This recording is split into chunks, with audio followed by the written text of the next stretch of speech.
ஏழேல கிராமத்து குடிசையிலே கொஞ்ச காலம் தங்கி பாருளே கூரையின் ஓட்டை வீரி செல்வழி நட்சத்திரம் எண்டி பாருளே கூவும் செல்போனின் நச்சரிப்பை அணைத்து கொஞ்சம் செல்வண்ணின் உச்சரிப்பை கேட்போ வெறும் காலில் செருப்பின்று நடந்து மண்ணோடு பேசிக்கொண்டு போவோம் மழலைகள் ஆவோ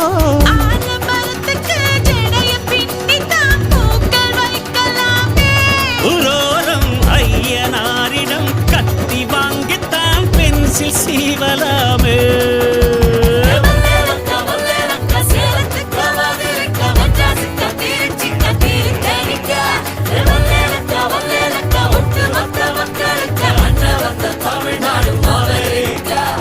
காவிரி யாரும் கை குத்தல் அரிசியும் மறந்து போ